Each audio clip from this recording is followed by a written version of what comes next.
Hi everyone, Morgan here. Recently I did a video about how you can stock up on food for 1 year, but now I want to break it down to 30 days because I always say to people, I think you should have a minimum of 2 weeks worth of food and water, but a month obviously is better, right? Start with the goal of having 72 hours and then start with the next goal of having 2 weeks and then start with the next goal of having another 2 weeks. What does that add up to? 4 weeks. What does that add up to? A month. Okay, let's get to it. All right, so the very first thing you want to do is get started with planning your food supply, okay?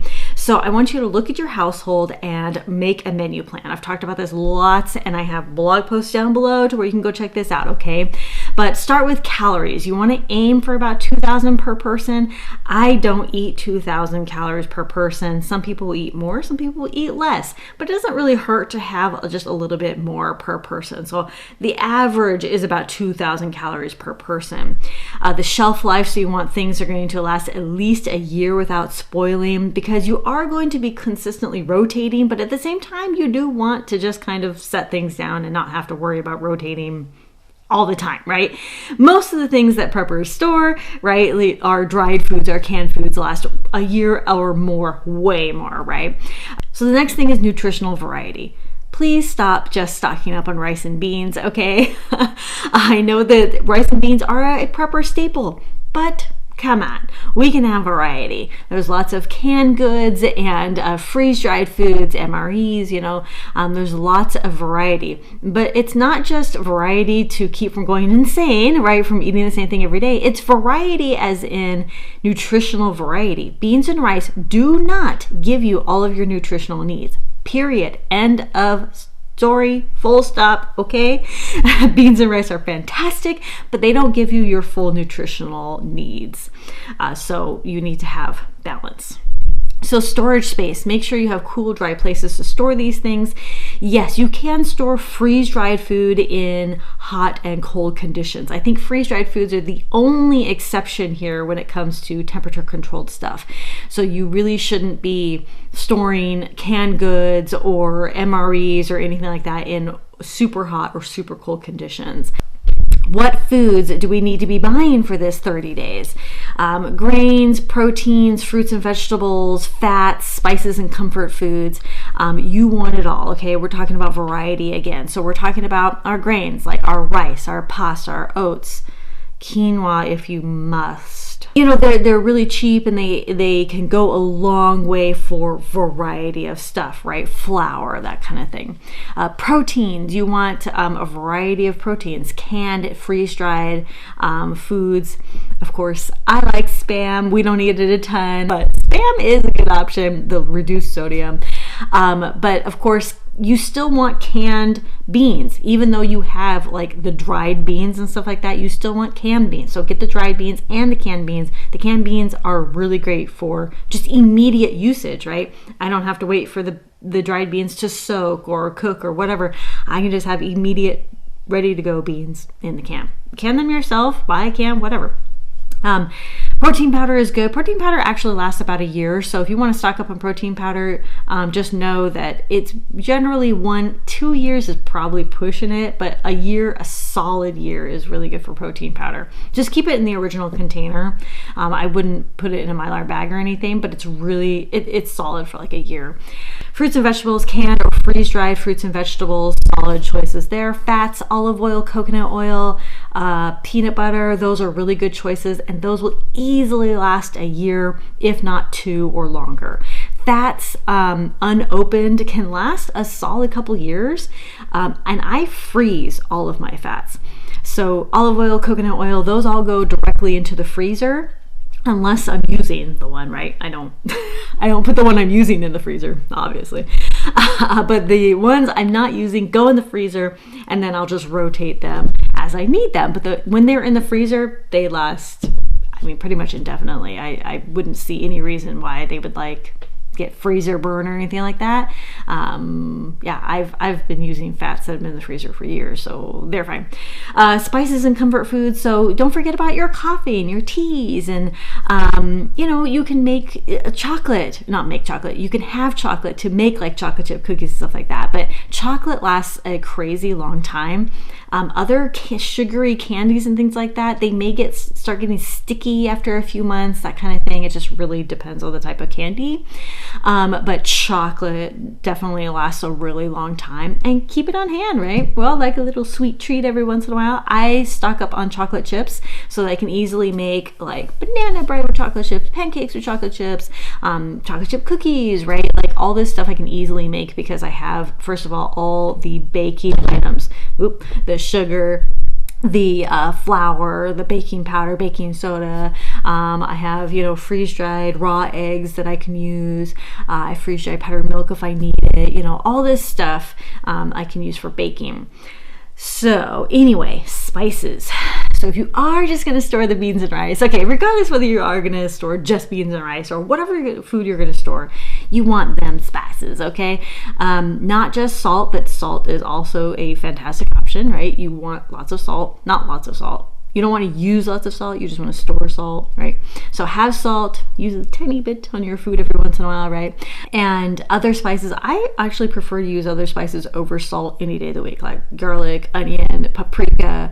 I will use just, Italian seasonings, just, basil, oregano. I use so many other spices first before I use salt. But that's neither here nor there. Just stock up on your favorite spices and comfort foods. So for a 30-day period, so I talked about the poundages and stuff from my 1-year video, which you can see at the very end of this video, so hang on tight.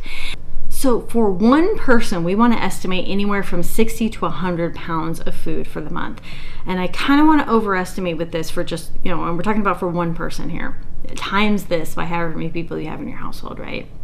Now, we're talking about anywhere from 20 to 50 pounds of grains, and that includes rice and pasta, oats, things like that for the whole month, okay? 20 to 50 pounds. And then we're going to be talking about anywhere from 10 to 50 pounds of beans and the legumes and things like that, depending on what your menu looks like when it comes to how you're including beans and lentils in your diet. And then I would say anywhere from 15 to 30 cans of meat, the protein. I want protein with basically every meal, right? But, we're talking about cans of protein. I would also have freeze-dried protein such as chicken and eggs and things like that. You want a good variety of that protein. You want the canned and the freeze-dried protein. That's my opinion there. Canned protein is super easy. You just open the can, heat it up, eat it, right? You don't even got to heat it up. You can just eat it direct from the can, right? And then I would do anywhere from 10 to 30 cans of vegetables and fruits, so that we're trying to get I would say a minimum of 30 cans of vegetables and or fruits or both. 30 cans of vegetables, 30 cans of fruits, so that you can get your fruit and veggies, nutrition in every day, at least once a day. And then I would say like 1 bottle of oil for a month, because I get the big Kirkland olive oil, and that lasts me like a year. I just don't use oil and like a ton in my cooking. I do use it in cooking and baking, but it's not like a crazy amount. And that big bottle can last me anywhere from 9 to 12 months. So, and then I just freeze everything, like I said. And then whatever other snack and spice items. So, we're going from anywhere from 60 to 100 pounds and of food. And then of course, the canned stuff is going to add the extra pounds. So we're mainly kind of looking at more like 200 pounds for one person. But it just depends, So this is the first in, first out is, the newest stuff in back and the older stuff in front, so that anybody in the household can come and grab anything, and that they're grabbing, the older stuff first. That's for everybody's organization and understanding. So people aren't like, well, I don't understand, which one should I choose?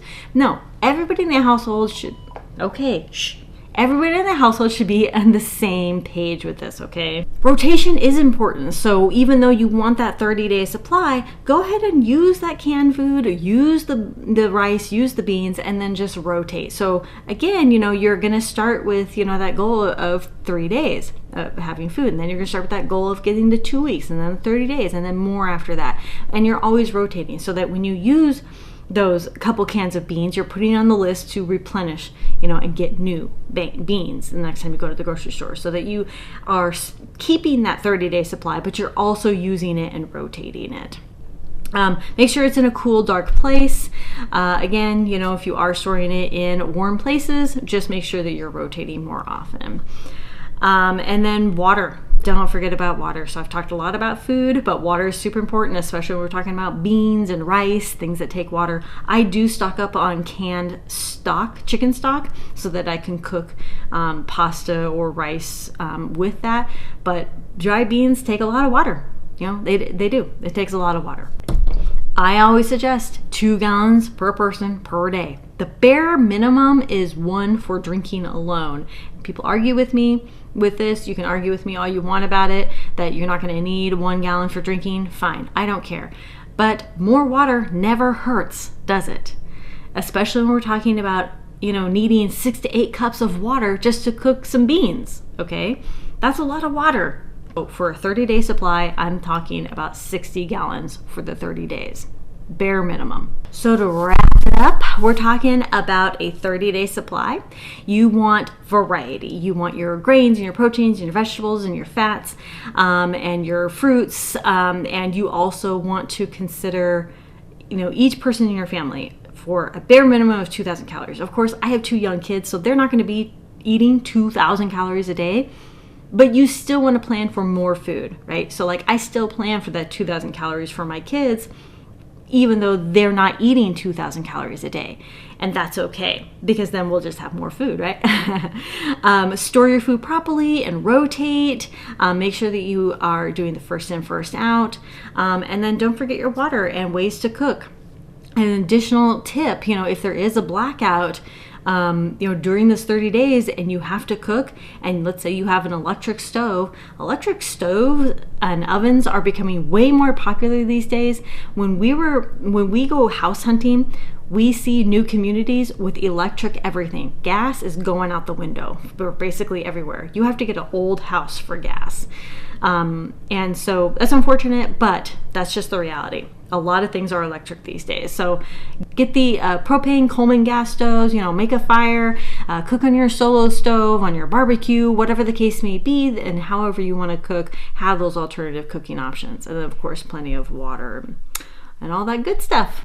Thank you all so much for watching Conquer Tomorrow by Preparing Today. I will talk to you later. Bye.